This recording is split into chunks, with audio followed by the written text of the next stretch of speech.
Salam jumpa kembali Bapak Ibu dan Saudara sekalian bersama Renungan Harian Sulung RHS ya. Kali ini kita akan mengangkat satu tema bahwa ia sama menjadi seperti kita. Mari kita berdoa sebelum merenungkan dan membaca firman-Nya.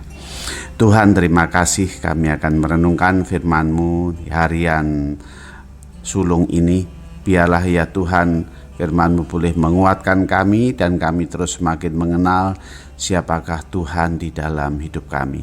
Kami semakin taat dan setia dan kami jadi anak-anak Tuhan yang Engkau berkati. Berfirmanlah ya Tuhan, kami siap mendengar di dalam nama Tuhan kami Yesus Kristus, firman yang hidup. Amin. Saudara, Yohanes pasal 1 ayat yang ke-14.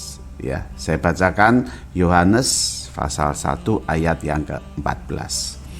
Firman itu telah menjadi manusia dan diam di antara kita. Dan kita telah melihat kemuliaannya, yaitu kemuliaan yang diberikan kepadanya sebagai anak tunggal Bapa yang penuh kasih karunia dan kebenaran. Saudara, Yohanes mendapat firman Tuhan yang ia tuliskan bahwa firman itu telah menjadi manusia dan diam di antara kita. Firman itu adalah Allah.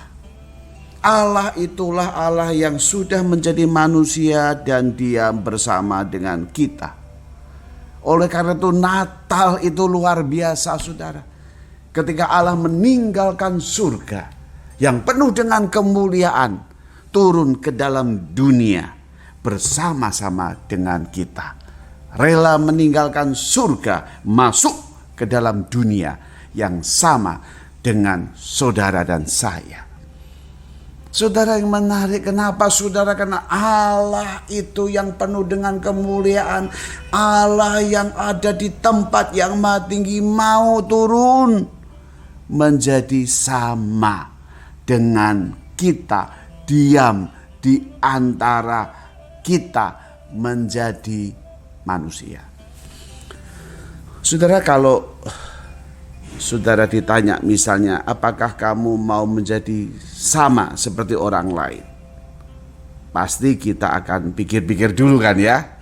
Sama seperti apa? Oh, kalau sama menjadi orang-orang yang terkenal. Sama, waduh, saya mau jadi presiden ya, tinggal di istana gitu ya. Sama, saya mau sama-sama di kerajaan yang penuh dengan kemuliaan. Oh, pasti kita mau semua. Tapi kalau sama menjadi orang yang lebih rendah. Sama menjadi orang yang kotor hidupnya. Sama dengan orang-orang yang memberontak, yang melawan, yang tidak mengasihi. Maukah engkau sama? Coba renungkan. Enggak, bukan? Tuhan Yesus, Dia meninggalkan kemuliaannya menjadi sama dengan kita. Orang yang berdosa, orang yang tidak pantas, orang yang tidak layak ini mau jadi sama dengan kita. Tujuannya untuk mengasihi saudara dan saya. Mengasihi kita semua. Mengasihi supaya kita boleh anugerah diselamatkan.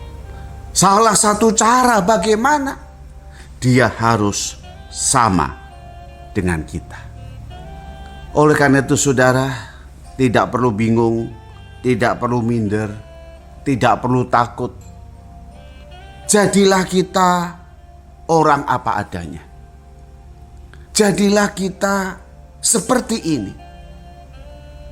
Ketika kita berdosa, ketika hidup kita dalam kegelapan, ketika hidup kita dalam kebinasan, ketika kita murtad, ketika kita tidak benar hidup kita, Masa depan kita penuh dengan kegelapan karena dosa kita. Tuhan Yesus datang bersama dengan kita yang berdosa. Pertanyaannya, apakah saudara merasa kita yang berdosa, yang tidak pantas, yang layak, yang kotor ini, Tuhan Yesus itu menjadi sama dengan saya? Apakah saudara merasakan? Apakah saudara menyambut? Apakah saudara mengatakan, selamat datang Tuhan Yesus dalam hidupku yang gelap ini. Oh, terima kasih Tuhan, Engkau rela meninggalkan kemuliaan-Mu dan menjadi sama dengan aku, hanya untuk menolong aku, menyelamatkan aku. Sudahkah itu ada dalam hidup saudara? Mari kita berdoa. Tuhan, terima kasih ketika Engkau meninggalkan surga yang penuh dengan kemuliaan, menjadi sama dengan kami, manusia yang berdosa, yang hina, yang kotor, yang gelap ini. Tuhan mau sama-sama tinggal bersama dengan kami. Hanya satu ya Tuhan, tujuan yang mulia yang Tuhan berikan. Engkau Bapa yang ingin menyelamatkan hidup kami dari kebinasaan, dari kegelapan kami, dari kekotoran hidup kami, dari kebinasaan kami. Terima kasih Tuhan, terima kasih untuk anugerah-Mu. Berkati hari ini, tuntun kami Tuhan. Di dalam nama Tuhan Yesus, kami berdoa. Amin. Saudara, selamat menjalani aktivitas saudara hari ini. Ingat, Tuhan Yesus bersama dengan kita hari ini. Tuhan memberkati, sampai bertemu di renungan harian sulung. Amin.